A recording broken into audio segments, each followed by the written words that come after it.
Assalamualaikum warahmatullahi wabarakatuh.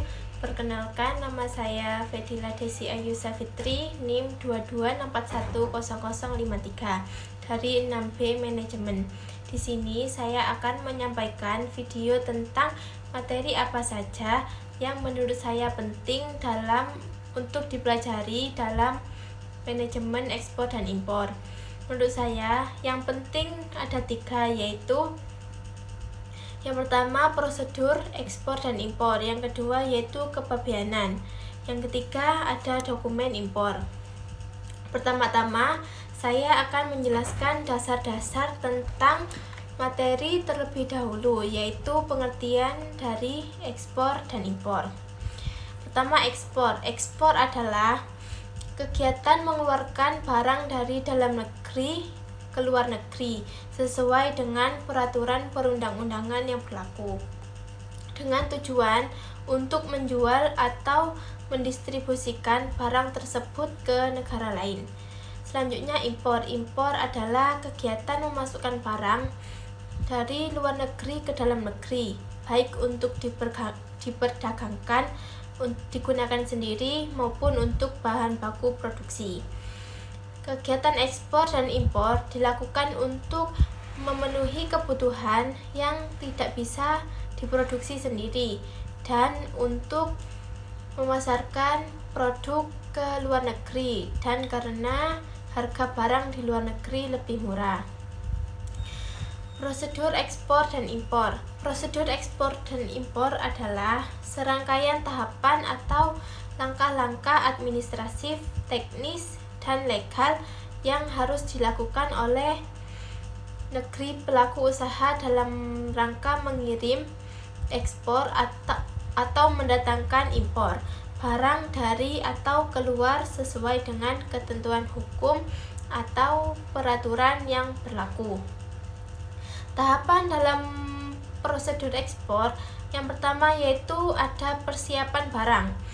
Persiapan barang yaitu untuk menentukan jenis, kualitas, kuantitas dari negara tujuan ekspor dan memastikan barang siap ekspor sesuai standar internasional. Yang kedua ada kontrak dagang atau sales contract, yaitu kesepakatan antara eksportir dan importir luar negeri terkait harga, jenis barang, waktu pengiriman, dan metode pembayaran. Yang ketiga ada perizinan ekspor. Perizinan ekspor harus memiliki NIB atau nomor induk berusaha, dan untuk komoditas tertentu harus memiliki surat izin ekspor atau SIE dari kementerian terkait. Yang keempat ada dokumen ekspor. Dokumen ekspor ini mencakup invoice, yaitu dokumen resmi yang diterbitkan eksportir kepada importir, berisi rincian transaksi penjualan barang. Selanjutnya ada packing list. Packing list adalah dokumen pelengkap invoice yang menjelaskan rincian pengemasan dan barang yang diekspor. Selanjutnya ada bill of lading, yaitu dokumen pengangkutan yang diterbitkan oleh perusahaan pelayaran atau maskapai penerbangan sebagai bukti bahwa barang telah diterima untuk dikirim. Selanjutnya ada Certificate of Origin atau COO. Sertifikat asal barang yang menunjukkan bahwa produk benar-benar berasal dari negara pengekspor. Yang kelima ada pemeriksaan bea cukai dan pengapalan. Pemeriksaan fisik dan dokumen oleh bea cukai. Barang diberangkatkan setelah mendapatkan persetujuan untuk mengekspor. Selanjutnya ada tahapan dalam prosedur impor. Yang pertama ada kontrak pembelian. Kontrak pembelian dari supplier luar negeri untuk menyepakati kontrak pembelian. Yang kedua ada perizinan impor. Perizinan impor ini harus memiliki API atau angka pengenal importir dan NIP. Yang ketiga, pengangkutan barang. Dari supplier mengirim barang disertai dokumen seperti invoice, packing list, dan bill of lading. Yang keempat ada dokumen impor. Dokumen impor menyertakan PIB atau pemberitahuan impor barang. Yang kelima ada pemeriksaan dan pembayaran bea cukai. Pemeriksaan dokumen dan fisik barang, pembayaran bea masuk, PPN, PPh, dan pungutan lainnya. Yang keenam ada pengeluaran barang. Setelah disetujui, barang dapat dikeluarkan dari pelabuhan dan dikirim ke gudang importir. Selanjutnya, materi selanjutnya yang penting menurut saya itu ada kepabeanan. Kepabeanan adalah segala sesuatu yang berhubungan dengan penawaran atas lalu lintas barang yang masuk atau keluar daerah pabean, serta pemungutan bea masuk dan keluar oleh pemerintah melalui Direktorat Jenderal Bea Cukai atau DJBC. Daerah pabean adalah wilayah Republik Indonesia yang meliputi wilayah darat, perairan, dan udara, serta tempat-tempat tertentu di zona ekonomi eksekutif atau ZEE, dan landas kontinen yang di dalamnya berlaku undang-undang kepabeanan. Selanjutnya ada ruang lingkup kepabeanan, yaitu yang pertama pemasukan barang impor. Yang kedua ada pengeluaran barang ekspor. Yang ketiga ada pemeriksaan fisik dokumen. Yang keempat ada penetapan tarif dan nilai pabean. Yang kelima ada penindakan atas pelanggaran kepabeanan. Adapun tempat penimbunan pabean. Tempat penimbunan pabean yaitu bangunan atau lapangan penimbunan atau tempat lain yang disediakan oleh pemerintah di kantor pabean yang berada di bawah pengelolaan DJBC untuk menyimpan barang impor atau ekspor yang masih dalam pengawasan pabean sebelum mendapatkan izin keluar atau masuk. Yang ketiga selanjutnya yaitu dokumen impor.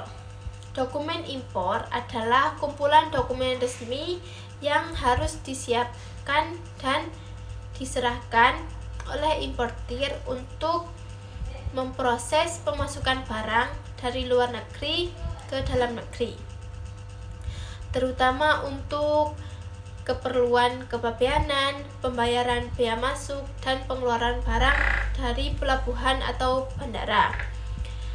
Jenis-jenis dari dokumen impor yang pertama yaitu invoice atau faktur komersial. Invoice ini ada dokumen tagihan dari penjual atau eksportir kepada pembeli importir. Berisi informasi tentang nama barang, harga satuan, total harga, syarat pembayaran, dan tanggal transaksi. Penting untuk penentuan nilai pabean dan perhitungan pajak impor. Yang kedua ada packing list. Packing list ini daftar isi dari kemasan barang. Berisi informasi seperti jumlah kemasan, berat, volume, jenis barang dalam setiap kemasan, dan kode barang. Yang ketiga ada bill of lading atau BL atau airway bill. Dokumen ini dari perusahaan pelayaran atau maskapai penerbangan sebagai bukti bahwa barang telah dikirim. Dokumen Bill of Lading ini digunakan sebagai bukti kepemilikan barang dan syarat untuk pengambilan barang di pelabuhan. Yang keempat, pemberitahuan impor barang atau PIB. Dokumen resmi yang diajukan secara elektronik ke sistem INSW oleh importir atau PPJK, berisi informasi lengkap mengenai barang impor, pengirim, penerima, nilai barang, dan perhitungan pajak. Yang kelima, ada surat keterangan asal barang atau Certificate of Origin atau COO. Penting untuk barang yang masuk dalam perjanjian dagang bebas agar bisa mendapatkan pembebasan atau pengurangan bea masuk. Selanjutnya ada sistem penjaluran di bidang impor. Mekanisme penjaluran merupakan salah satu instrumen penting yang digunakan oleh Direktorat Jenderal Bea Cukai atau DJBC dalam mengawasi dan mengendalikan lalu lintas barang impor yang masuk ke wilayah Indonesia. Sistem ini dirancang hanya untuk mencegah masuknya barang-barang berbahaya dan ilegal, tetapi juga sebagai upaya menekan angka penyelundupan secara optimal. Jenis-jenis dari jalur penjaluran yang pertama yaitu ada jalur merah. Jalur merah merupakan salah satu mekanisme pelayanan dan pengawasan terhadap pengeluaran barang impor dari kawasan pabean. Ketentuan penetapan jalur merah ini dikenakan dalam kondisi sebagai berikut. Yang pertama, importir yang memiliki profil risiko sangat tinggi akan secara otomatis dikenai jalur merah. Hal ini biasanya berkaitan dengan catatan ketidakpatuhan sebelumnya atau aktivitas impor dari kawasan yang memiliki tingkat risiko pelanggaran tinggi. Yang kedua, importir tergolong berisiko tinggi dan mengimpor komoditas yang memiliki risiko sedang hingga tinggi, maka pengiriman barang akan diarahkan ke jalur merah. Yang ketiga, importir yang biasanya mengimpor jenis barang tertentu dengan risiko rendah atau menengah, kemudian secara tiba-tiba mengalihkan impornya ke barang berisiko tinggi, misalnya dari tekstil ke mesin industri. Tekstil akan dikenai jalur merah. Selanjutnya ada jalur kuning. Jalur kuning merupakan salah satu mekanisme pelayanan dan pengawasan atas pengeluaran barang impor dari kawasan pabean. Berbeda dengan jalur merah, dalam jalur kuning tidak dilakukan pemeriksaan fisik terhadap barang, namun tetap dilakukan penelitian terhadap dokumen pemberitahuan impor barang atau PIB sebelum diterbitkan surat persetujuan barang. Jalur kuning memiliki karakteristik yaitu yang pertama, barang yang berada dalam jalur kuning tidak diperiksa secara fisik oleh petugas bea cukai di pelabuhan atau penimbunan sementara.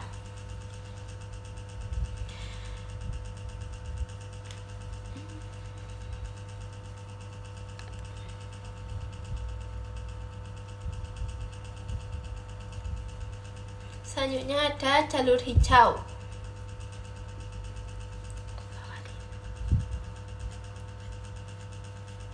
Jalur hijau merupakan salah satu jalur pelayanan dan pengawasan kepabeanan dalam proses pengeluaran barang impor dari kawasan pabean.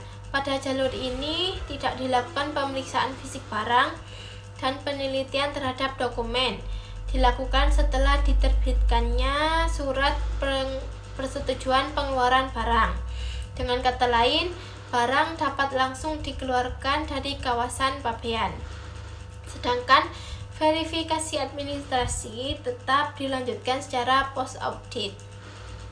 Penetapan jalur hijau ini bertujuan untuk memberikan kemudahan dan percepatan layanan kepada importir yang tingkat kepatuhan yang tinggi serta profil risiko yang rendah.